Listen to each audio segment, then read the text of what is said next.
远看山有色，近听水无声。大家好，我们来说一个让人极其愤恨的事情。现在的新闻已经没有下限到了你都无法想象的地步。今天我看到了一条热搜，是33岁女子维修无人机年入超过500万。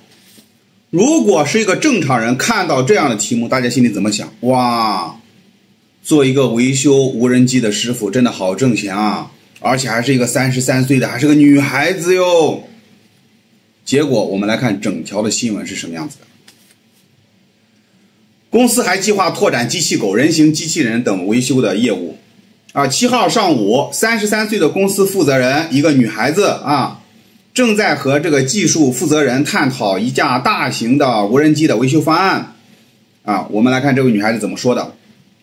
说她本来以前是卖无人机的，结果呢发现无人机修理是一个很好的活，从2022年开始转行就干起了无人机的维修和维修保养和维修人员的培训，一年维修各类的无人机6000多台，年收入超过500万，而且还开启了无人机的维修培训班。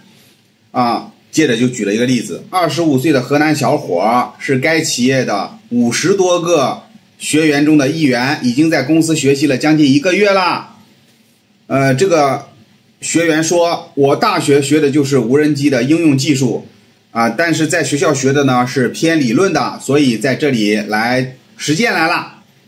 这里除了学习无人机的基础维修，还要学习软件调试等等。计划学成后回家乡开一家无人机的维修门店。据统计，目前已经有200多位学员从培训班成功毕业，有60多名学员回到家乡办起了无人机的维修门店。大掌柜对此是怎么看？无耻下作，这是我的看法。这跟之前的酒店的睡床师有什么区别？大家还记得吗？每当有一些培训机构想要割韭菜的时候，就会弄一些超级美好的案例，比如我这里想卖点提拉米苏的原材料了，我就在全社会我就开始推广了，找一些不知道从哪里蹦出来的大学生，给他们炮制一些新闻提拉米苏摆摊月入上万。一时之间，全国各地涌现出了无数的提拉米苏摊子，有多少上万了？最后还不是提拉米苏的原材料卖的火得很呢。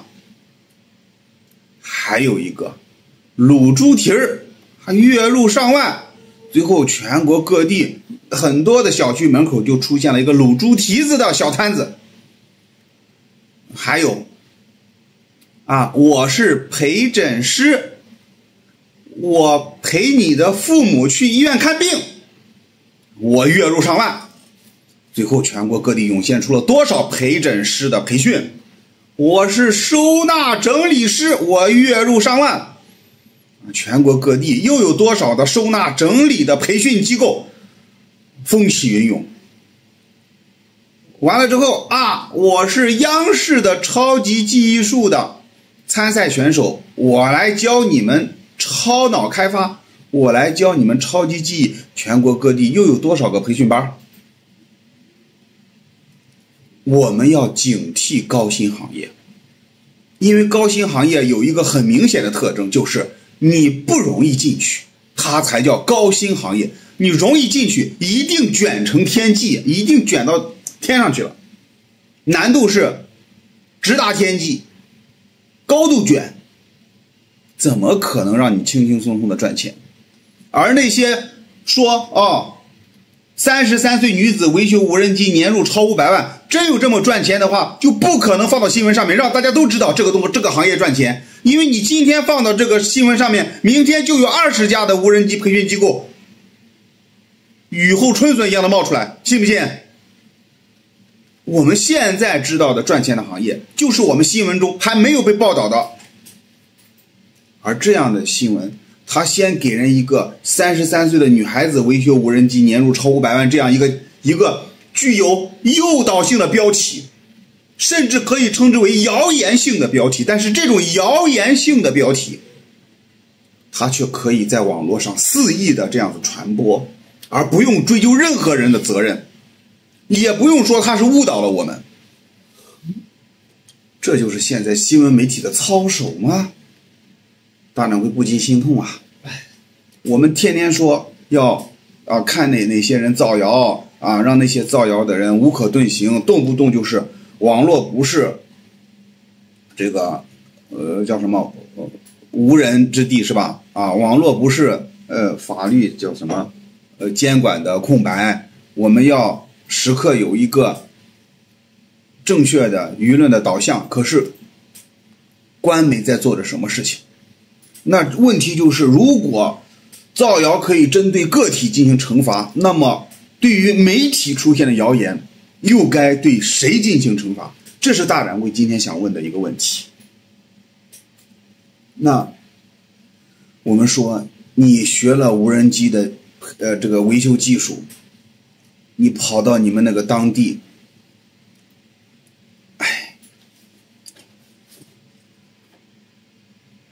你还不如学个维修手机的呢，你还不如学个维修照相机的呢。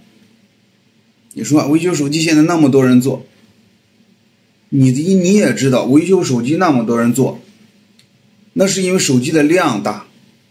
你无人机，你说那厂商是吃干饭的，对吧？那你说现在的这个汽车，你怎么不去学汽车维修你就盯着无人机维修，无人机维修、汽车维修、手机维修，没有什么东西是特别的赚钱，因为只要它赚钱就存在着垄断了，你只能是边角料。而这个女子说维修无人机年入超500万，我就想问一下，有多少钱是培训费，有多少是那种内包的？因为有的无人机的维修人家用不着你维修，有的它就是那种我生产的我销售的，我们负责维修，我们有定点服务的。你要接受我们的这个维修的话可以，我们来谈合作。我们看到电脑维修都是什么？都是这些维修的人掏钱在平台上面跟平台合作的。你现在你看打开手机，我说我要找一个电脑维修的，上门这个人他要是不赚点钱，他连他的广告费都掏不起。谢谢大家，如果大掌柜的视频对你有所启发，希望你能够点赞、收藏、关注和转发。我的很多视频都没有流量，这是一个不好的，对于我个人来说这是一个不好的东西，因为你讲的一些你自认为有价值的东西没有办法得到传播。但是同时我觉得这又是一种幸运，因为你不是一个大网红，那么你在表达的过程之中有一些言辞可能稍稍越了边，我觉得粉丝们还是能够理解的，毕竟大掌柜是没有稿子的，有一些话呢我可能到后面我才会找到其他的话来把前面的这个坑填上。就像之前我讲的这个扔垃圾的问题，我说每个人都应该有一个扔垃圾的心态，不要觉得这个地方没有垃圾桶我就不能扔垃圾。我说的不是真的让大家去破坏环境，结果很多人他就觉得你在教大家破坏环境，那个就是他不是大掌柜的粉丝，所以他并不理解我这里的垃圾指的是一个人对过去的以及来自于教育规范的方面的束缚，就是一个孔乙己的长衫。我这个垃圾指的就是你要放下面子，你要没心没肺的生活，你才能够愉快的生活，尤其是在经济下行的时候。我说的是这个意思，但很多人他就不理解，那就不是我的粉丝。那也幸亏我不是大网红，如果我是大网红的话，我估计就那一段视频就能够把我顶到热搜上面去。你看之前那个张雪峰说过，如果要动刀动枪的话，他愿意捐出5000万。张雪峰这样说，前提是什么？前提是他做了一个假设，假设动刀动枪，他愿意捐5000万，你的大掌柜也愿意假设啊。如果我说到激动的时候，啊，你别说5000万了，我愿意捐出一条身家性命，亲赴前线，是不是？谢谢大家。如果大掌柜的视频对你有所启发，希望你能够点赞、收藏、关注和转发。下次再见。